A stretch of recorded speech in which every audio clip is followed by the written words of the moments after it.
ശൂന്യാകാശം. നമ്മൾ എല്ലാവരും ഭൂമിക്ക് പുറത്തുള്ള സ്ഥലത്തെ വിളിക്കുന്നത് അങ്ങനെയാണ്, ശൂന്യാകാശം. പക്ഷേ ഈ ശൂന്യാകാശം ശരിക്കും ശൂന്യമാണോ? നമ്മുടെ പഠനങ്ങളൊക്കെ ഏറെ പുരോഗമിച്ചു. നമ്മൾ അവിടെ ഒരുപാട് ഗ്രഹങ്ങളെ കണ്ടെത്തി. നമ്മൾ ഒരുപാട് ചിഹ്ന ഗ്രഹങ്ങളെ കണ്ടെത്തി. നമ്മൾ ഉൽക്കകളെ കണ്ടെത്തി. അപ്പം ഇതൊരിക്കലും ഒരു ശൂന്യമായിട്ടുള്ള ആകാശമേ അല്ല, ശൂന്യമേ അല്ല. ശൂന്യം എന്ന് പറഞ്ഞാൽ ഒന്നും ഉണ്ടാവാൻ പാടില്ല. പക്ഷേ അങ്ങനെ നമ്മൾ അവസാനം അതിന് ബഹിരാകാശം എന്നുള്ള ഒരു പേര് കൊടുക്കുന്നുണ്ട്. അപ്പോൾ ബഹിരാകാശം എന്നാണ് നമ്മൾ ശരിക്കും ഉപയോഗിക്കേണ്ടത്. പക്ഷെ ശൂന്യതയ്ക്ക് അവിടെ ശരിക്കും സ്ഥാനമുണ്ടോ? അപ്പോൾ ഭൂമിയിൽ താമസിക്കുന്ന നമ്മളെ സംബന്ധിച്ച് ഭൂമിയിൽ നിന്നും മീൻസ് നിരപ്പിൽ നിന്നും കാർബൺ രേഖ കഴിഞ്ഞു കഴിഞ്ഞാൽ അത് ബഹിരാകാശം. അതായത് നമ്മുടെ ഭൂമിയിൽ നിന്ന് ഏകദേശം 100 കിലോമീറ്റർ കഴിഞ്ഞു കഴിഞ്ഞാൽ ഈ ബഹിരാകാശം വരും.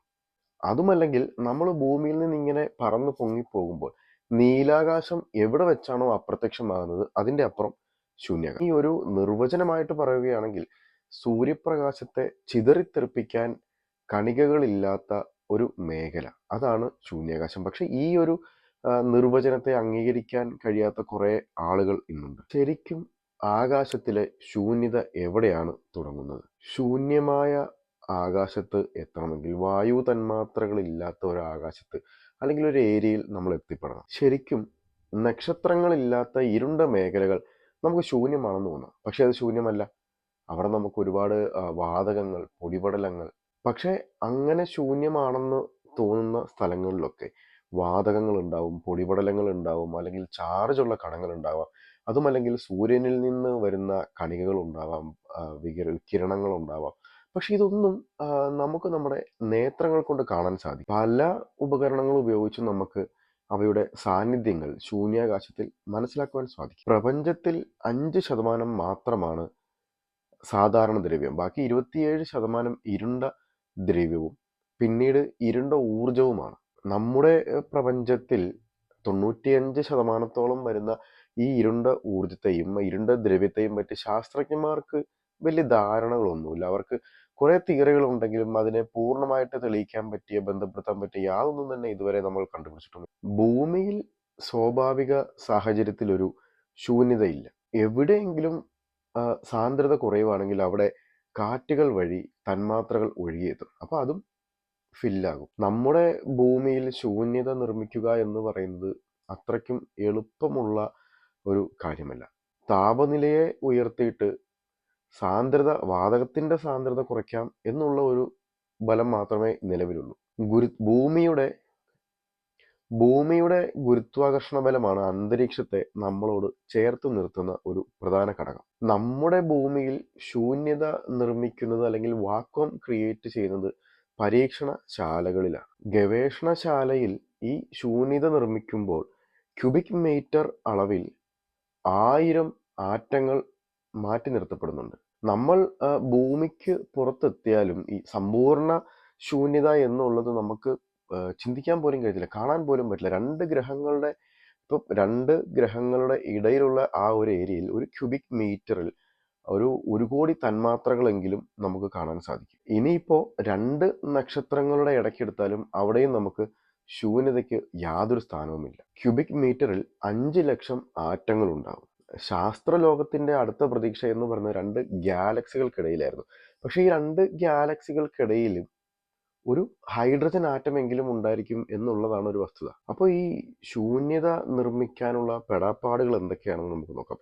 വാക്വം ക്ലീനർ എന്ന് പറയുമ്പോൾ തന്നെ നമുക്ക് അറിയാം, വാക്വം സൃഷ്ടിക്കുക, വാക്വം ക്ലീനർ, ഇതൊക്കെ നമ്മൾ കേട്ടിട്ടുള്ള പദങ്ങളൊക്കെയാണ്. ശരിക്കും അവർ ശരിക്കുമുള്ള ഒരു വാക്വം അല്ലെങ്കിൽ ഒരു എംപ്റ്റി സ്പേസ് അവർ ക്രിയേറ്റ് ചെയ്യുന്നുണ്ടോ? അല്ലെങ്കിൽ എങ്ങനെയാണ് ക്രിയേറ്റ് ചെയ്യുന്നത്? സാധാരണ വായുമർദ്ദം ഉള്ള ഒരു സ്ഥലത്ത് വായുമർദ്ദം കുറഞ്ഞ ഒരു അവസ്ഥ സൃഷ്ടിക്കുന്നു എന്ന് മാത്രമാണ് അവർ ചെയ്യുന്നത്.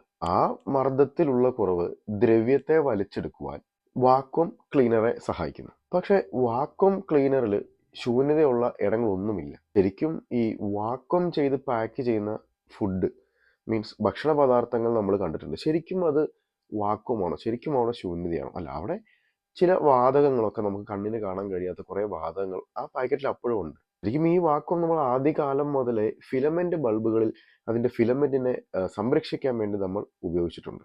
ഈ വ്യാവസായിക അടിസ്ഥാനത്തിൽ ഉപയോഗിക്കുന്ന കുറേ വാക്വം ക്ലീനറുകളുണ്ട്. അവ ഒരു പ്രദേശത്തു നിന്നും ഒരു വായുവിനെ മൊത്തത്തിൽ വലിച്ചു നീക്കിയാലും കുറേ ആറ്റങ്ങൾ, നമ്മൾ ആദ്യം പറഞ്ഞ കണക്കിലെ പോലത്തെ ഒരു ഒരു ക്യൂബിക് മീറ്ററിൽ ഒരു 1 കോടി ആറ്റങ്ങളെങ്കിലും അവിടെ എന്നത് നിലനിർത്തുന്നുണ്ട്. അപ്പോൾ അതൊരിക്കലും ഒരു വാക്വം എന്നോ അല്ലെങ്കിൽ ഒരു ശൂന്യതയെന്നോ നമുക്ക് പറയാൻ സാധിക്കില്ല. അപ്പോൾ ഈ ലാർജ് ഹാഡ്രോൺ കൊളൈഡർ നമ്മൾ എല്ലാവരും കേട്ടിട്ടുണ്ട്, സേണിലുള്ളതാണ്.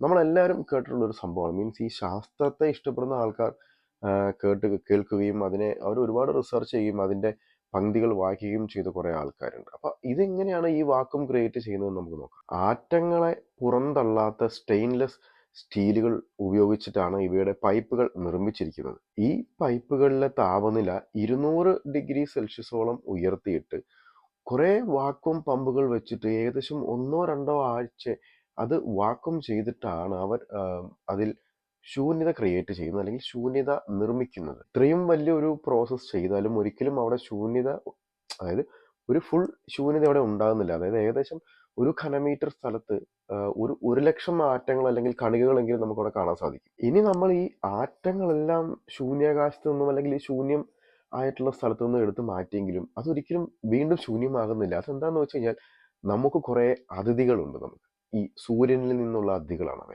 ഓരോ സെക്കൻഡിലും ഏകദേശം 50 മ്യൂൺ കോസ്മിക് രശ്മികളാണ് ഭൂമിയിലൂടെ കടന്നു പോകുന്നത്.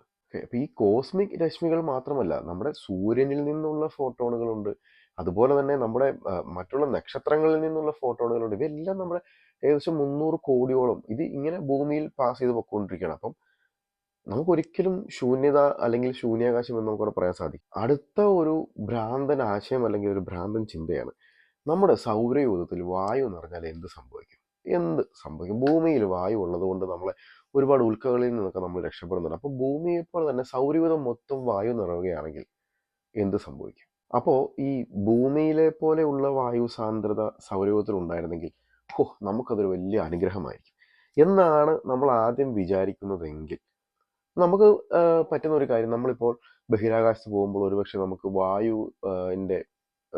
വായുവിന് ആവശ്യമുള്ള സാധനങ്ങളൊന്നും കൊണ്ടുപോകണ്ട, നമ്മൾക്ക് ഭൂമിക്ക് വെളിയിലേക്ക് ഈസി ആയിട്ട് യാത്ര ചെയ്യാം എന്നൊക്കെ ആയിരിക്കും നമ്മൾ വിചാരിക്കുന്നത്. ശരിക്കും നമ്മുടെ ഭൂമിയുടെ അന്തരീക്ഷത്തിൽ വെറും 21% മാത്രമാണ് ഓക്സിജൻ. അത് നമ്മുടെ ജീവൻ നിലനിർത്താൻ ആവശ്യമുള്ള ഓക്സിജൻ എന്ന് പറയുന്നത് വെറും 21%.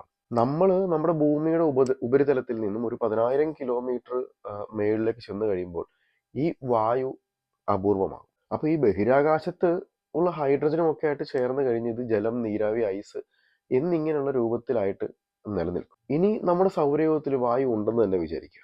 അങ്ങനെയെങ്കിൽ നമുക്ക് ആദ്യം ഒഴുകിയെത്തുന്ന കുറേ ശബ്ദങ്ങളായിരിക്കും. ബഹിരാകാശത്ത് തന്മാത്രകൾ കുറവായതുകൊണ്ടാണ് ഈ നമുക്ക് വരുന്ന സൂര്യനിൽ നിന്നുള്ള സൗണ്ടുകളൊക്കെ കേൾക്കാതെ പോകുന്നു. അപ്പോൾ ഒരുപക്ഷെ വായു നിറഞ്ഞു കഴിഞ്ഞാൽ അല്ലെങ്കിൽ വായു തന്മാത്രകൾ ഉണ്ടെങ്കിൽ നമുക്ക് സൂര്യനിൽ നിന്നും അല്ലെങ്കിൽ ചന്ദ്രനിൽ നിന്നുമാണെങ്കിൽ അല്ലെങ്കിൽ ചൊവ്വയിൽ നിന്നുമുള്ള ശബ്ദങ്ങളൊക്കെ ഒരു തടസ്സവുമില്ലാതെ നമുക്ക് കേൾക്കാൻ സാധിക്കും. ശരിക്കും ഒരു ശബ്ദ മലിനീകരണം തന്നെയായിരിക്കും അത്.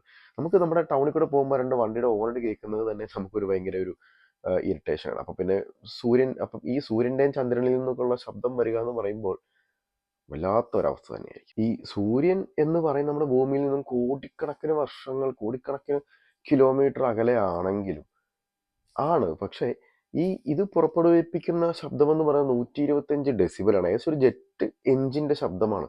അപ്പം ശൂന്യാകാശം മുഴുവൻ വായു നിറഞ്ഞു കഴിയുമ്പോൾ ഇത്രയും വലിയൊരു സൗണ്ടാണ് ഭൂമിയിലേക്ക് ഇരച്ചെത്തുക. അത് നമുക്കൊരിക്കലും താങ്ങാൻ പറ്റുന്ന ഒരു സൗണ്ടല്ല. ഇപ്പോൾ ഈ നമ്മുടെ ഗ്രഹങ്ങൾ, ഭൂമി അടക്കമുള്ള മറ്റുള്ള ഗ്രഹങ്ങൾ ബഹിരാകാശത്ത് കൂടി സഞ്ചരിച്ചു കൊണ്ടിരിക്കുകയാണ്. അപ്പോൾ ഇതിൻ്റെ സഞ്ചാരം സാധ്യമാകുന്നത് എങ്ങനെയാണെന്ന് വെച്ച് കഴിഞ്ഞാൽ അവിടെയുള്ള തന്മാത്രകളുടെ കുറവ് മൂലമാണ് ഇതിന് വലിയ കുഴപ്പമൊന്നുമില്ലാണ്ട് ട്രാവൽ ചെയ്യാൻ പറ്റുന്നത്. ഇപ്പം വായു തന്മാത്രകൾ നിറഞ്ഞു കഴിയുമ്പോൾ അവിടെ ഘർഷണം ഉണ്ടാവും, ഫ്രിക്ഷൻ നമ്മൾ പഠിച്ചിട്ടുണ്ട്. ഇപ്പോൾ ഫ്രിക്ഷൻ ഉണ്ടാവും.